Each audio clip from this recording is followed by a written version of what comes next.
بسم اللہ الرحمن الرحیم۔ السلام علیکم ورحمۃ اللہ وبرکاتہ۔ میں ہوں ڈاکٹر محمد اختر۔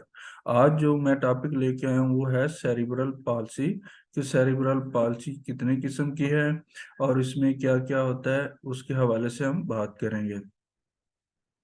سیریبرل پالسی کیا ہے؟ سی پی دو لفظوں کا مجموعہ ہے، ایک سیریبرل ایک پالسی۔ سی سے مراد سیریبرل، پی سے مراد پالسی۔ تو سیریبرل دماغ ہے، پالسی اس کا عارضہ یا اس کی بیماریاں ہیں، اس کی کمزوری ہے۔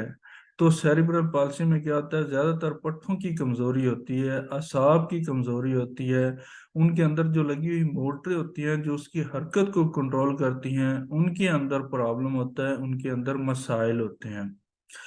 جب دماغ کو نقصان پہنچتا ہے تو اس کے بعد سے یہ مسائل پیدا ہوتے ہیں۔ تو دماغ کو یہ نقصان کیوں پہنچتا ہے، کن کن وجوہات پر پہنچتا ہے؟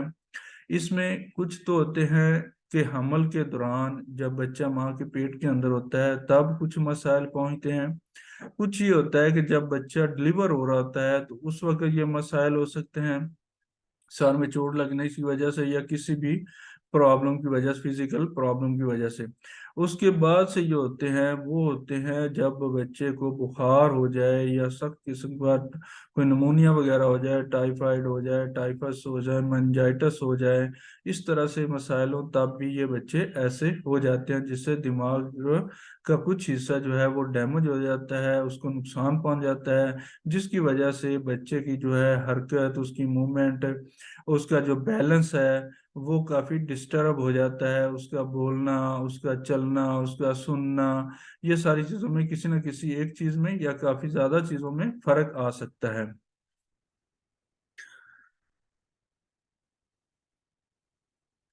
تو سیریبرل کی قسمیں کتنے ہیں؟ ٹائپس آف سیریبرل، یہ کئی قسم کا ہوتا ہے۔ ایک ہوتا ہے سیریبرل کورٹیکس، اس میں کیا ہوتا ہے؟ اس میں پٹھوں کے اندر بہت زیادہ کھچاؤ ہوتا ہے، اکڑن ہوتی ہے، پٹھے سخت ہوتے ہیں جس کی وجہ سے اس میں حرکت کرنا مشکل ہوتا ہے۔ دوسرا ہوتا ہے بیسل گینجلیا، اس میں کیا ہوتا ہے؟ اس میں بیلنس کنٹرول نہیں ہو سکتا، وہ اپنا بیلنس کنٹرول نہیں کر سکتا۔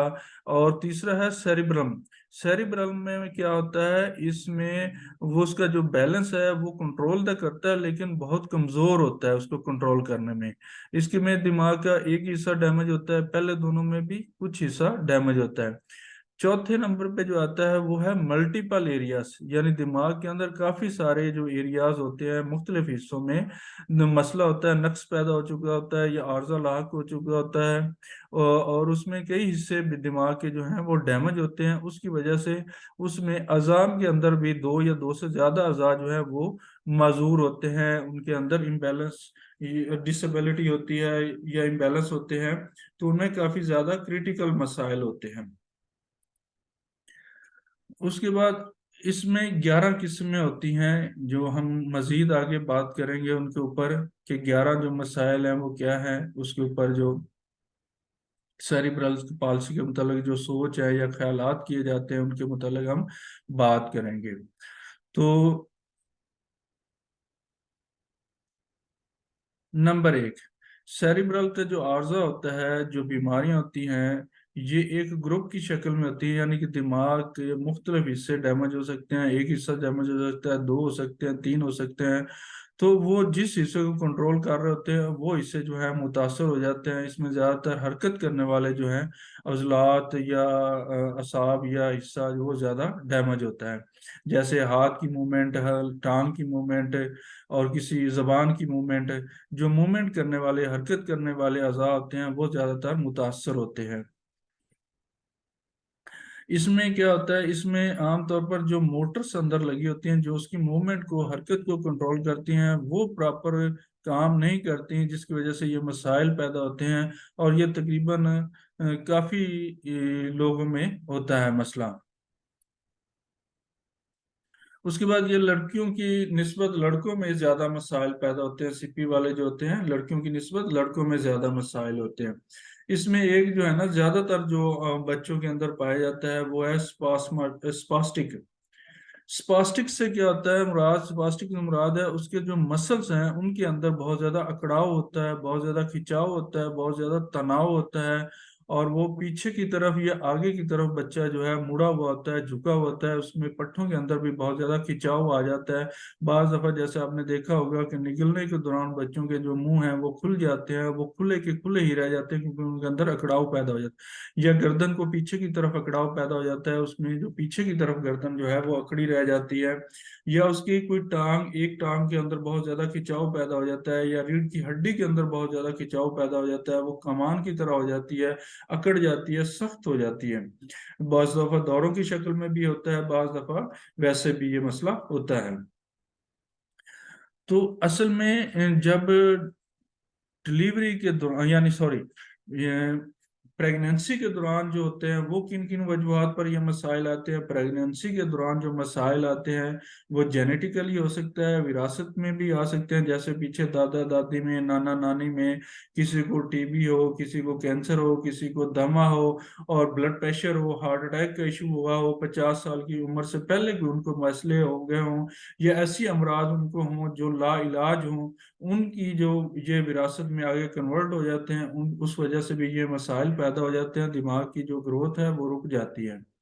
उसके बाद दूसरा बड़ा ये होता है कि वालदा का जो एग होता है वो डैमेज होता है किसी वजह से, किसी बीमारी की वजह से। तीसरे नंबर पे उसमें ये होता है कि उसमें हार्मोन्स का इशू आ जाता है। और चौथे नंबर पे ये होता है कि वालदा जो है वो स्ट्रेस में होती है, बहुत ज्यादा डिप्रेशन में चली जाती है किसी वजह से, कोई नुकसान होने की वजह से, या कोई लड़ाई झगड़ा होने की वजह से, या बहुत ज्यादा रोना, या बहुत ज्यादा लेटे रहना, या किसी बीमारी का आ जाना, उस वजह से भी ये मसाइल पैदा हो जाते हैं। उसके बाद डिलीवरी, डिलीवरी के दौरान ये होता है कि सर में चोट लगने की वजह से भी हो सकता है, या कोई डिलीवरी के दौरान कोई मसला बन गया, उस वजह से भी बाज दफा बच्चों का दिमाग जो है वो डैमेज हो जाता है, और बच्चे इस तरह से एबनॉर्मल हो जाते हैं। उसके बाद से आता है आखिरी जो मरहला है वो है बुखार की वजह से, टाइफाइड की वजह से, या मेंजाइटिस की वजह से, या झटके लगने की वजह से, या चोट लगने की वजह से भी ये मसले पैदा हो जाते हैं। तो इन तमाम मसाइल का जो हल है वो होम्योपैथी के अंदर मौजूद है। बहुत अच्छा ट्रीटमेंट होता है, इससे बच्चे जो है काफ़ी बेहतर हुए हैं और हो रहे हैं। अब एलोपैथिक में टेस्ट ज़्यादा करवाए जाते हैं, टेस्टों की बुनियाद पर उसमें ट्रीटमेंट किया जाता है, लेकिन रीज़न या काज को उसमें तलाश नहीं किया जाता, जिसकी वजह से उसमें इलाज नामुमकिन है या इम्पॉसिबल है। वो लोगों को मल्टी विटामिन्स और ताकत की अद्वियात या कोई फिट्स की अद्वियात देते रहते हैं, और सारी ज़िंदगी वो खाते रहते हैं, जिससे उनकी कोई इम्प्रूवमेंट नहीं होती, कोई बेहतरी नहीं आती। उसके बाद आ गया फिजियोथेरापी।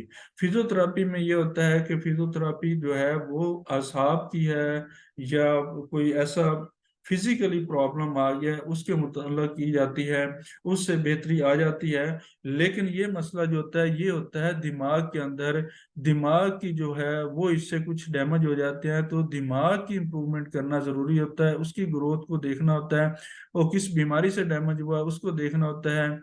तो उसके बाद कुछ लोग मसनूई अज़ा भी लगवाते हैं, तो मसनूई अज़ा भी उतने कारआमद नहीं है जितना वो ये है कि कुछ हिस्सा डैमेज है तो वो उसको कंट्रोल कर लेता है, लेकिन नहीं है।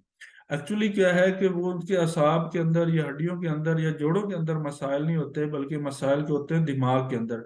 तो दिमाग के इलाज की ज़रूरत होती है, जैसे ही उसके दिमाग का इलाज किया जाता है दिमाग की इम्प्रूवमेंट होना शुरू हो जाती है, उसके डैमेज जो हिस्से होते हैं वो बेहतर होना शुरू होते हैं, तो उसके साथ साथ ही जो है वो बच्चा भी बेहतर होना शुरू हो जाता है, उसके जॉइंट्स भी बेहतर होना शुरू हो जाते हैं, उसकी हड्डियां भी बेहतर होना शुरू हो जाती हैं, उसके जो असाब है, पट्टे हैं, उनकी मूवमेंट वो भी बेहतर होना शुरू हो जाती हैं।